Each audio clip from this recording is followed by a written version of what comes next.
नमस्कार विद्यार्थी मित्रों। हम पढ़ रहे हैं चक्रवृद्धि ब्याज।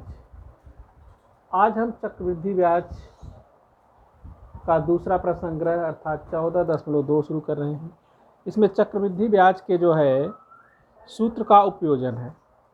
जैसे मान लीजिए आपने कोई ज़मीन खरीदा, बाद में जब उसे बेचते हैं तो ज़मीन के दाम अक्सर बढ़ते रहते, तो उसमें जो है दर जो है बढ़ती रहती है।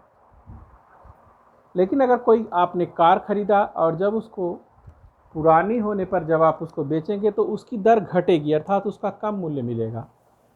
तो इस तरह के सवाल जो है चक्रवृद्धि ब्याज के उपयोजन में है। तो आज मैं उसी टाइप के प्रश्नों को यहाँ बताने जा रहा हूँ। पहला सवाल है, देखिए, कह रहा है किसी उड्डयन पुल को बनवाना प्रारंभ करते समय कुल 320 मजदूर काम करते हैं। यदि मजदूरों की संख्या में 25% प्रतिवर्ष, आर का मान हो गया 25% प्रतिवर्ष की वृद्धि होती है तो 2 वर्ष के पश्चात कुल कितने मजदूर काम पर रहेंगे। तो यहाँ मेरा जो पी है वो है 320 मजदूर, और जो दर आर है 25% प्रतिवर्ष, ऐसे लिखा गया है 25% प्रतिवर्ष। इसको ऐसे भी लिख सकते हैं, या आर बराबर 25 यही मैंने आपको बताया था, प्रतिशत प्रतिवर्ष ही बोलते हैं। समय है n बराबर है 2 वर्ष।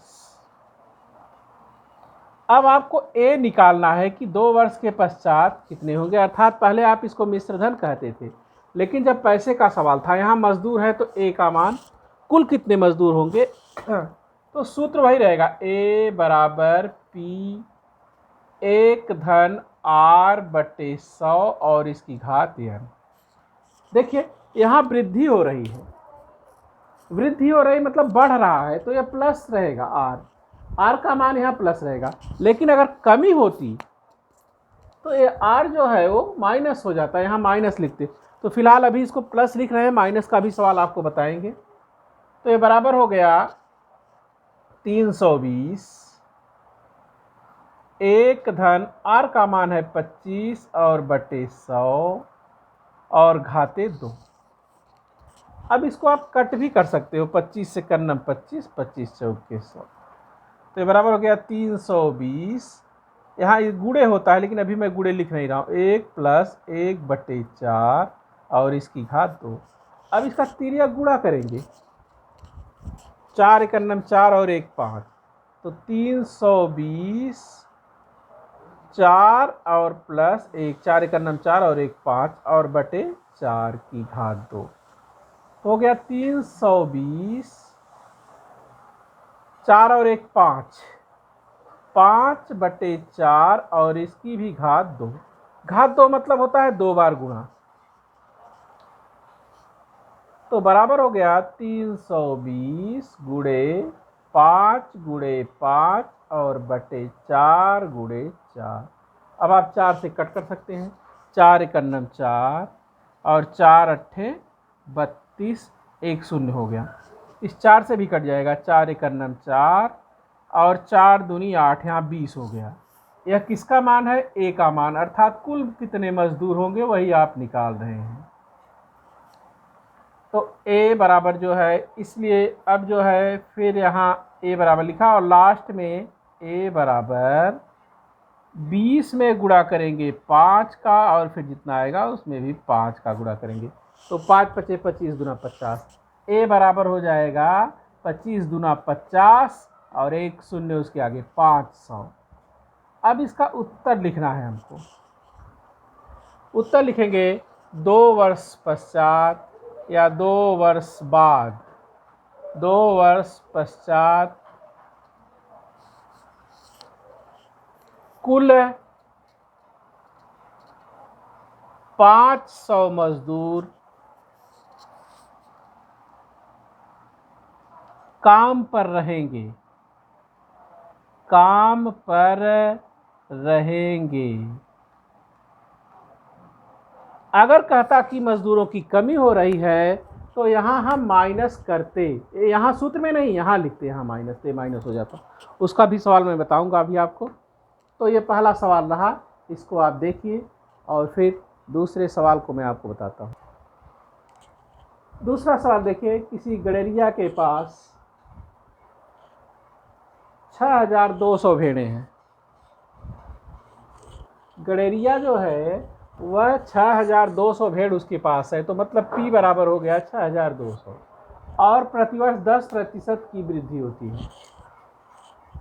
2 वर्ष के बाद उसके पास कितनी भेड़ें होंगे? ठीक पहले जैसा सवाल है, तो इसको देखिए। आज मैं वृद्धि का बता रहा हूँ, अगले पीरियड में मैं कमी का बताऊंगा। तो P बराबर हो गया 6200 और R बराबर हो गया 10% प्रतिवर्ष और n बराबर हो गया 2 वर्ष। यहाँ मैं कुछ इकाई नहीं लिख रहा हूँ, इसे n बराबर 2। आपको a निकालना है कि 2 वर्ष बाद कितनी हुई। सेम क्वेश्चन जो मैंने अभी आपको बताया था, सेम वैसा ही है। सूत्र वही a बराबर P 1 धन R बटे 100 और घाते n। P का मान है 6200, 1 धन 10 और बटे 100 घाते 2। इस 0 से यह 0 कट गया। फिर तिरिया गुणा करेंगे, 10 एकन्नम 10 और 1 11। इस बार मैं गुणा करके नहीं लिख रहा हूँ। 6200, 10 एकन्नम 10 प्लस 1 11 और बटे 10, अभी मैंने आपको बताया था घात 2। अब 6200 गुणे 11 और गुणे 11 बटे 10 गुणे 10, 2 बार गुणा करना है ना, घात 2 है। 1 0 2 0, दोनों 0 कट गए। अब हम क्या करेंगे, 62 में पहले 11 का गुणा करेंगे। 62 गुणे 11 और गुणे 11, 11 दूनी 22 को 2 और हासिल हुआ 2। 11 छक्का 66 और 2 68 और गुणे फिर 11, तो 11 दूनी 22 को 2 हासिल हुआ 2। 11 अट्ठे 88 और 2 90 हासिल हुआ 9 और 11 छक्का 66 और 9 66 में 9 को जोड़ेंगे तो 75। किसका मान आया? A का मान। इसका मान A का मान हो गया। अब जो है इसका उत्तर लिखना है। इसका उत्तर मैं आपको देता हूं लिखने को, मैं बोल देता हूं लेकिन मैं लिखूंगा नहीं। इसका उत्तर आपके लिए मैं दे रहा हूं लिखने के लिए। इसका उत्तर नीचे लिखेंगे। 2 वर्ष के बाद उस गड़ेरिया के पास कुल 7502 भेड़ें होंगी। तो इस प्रकार से आपको मैंने ये दूसरा सवाल भी बताया। आज यहीं तक, इसके बाद आगे बताएंगे। धन्यवाद।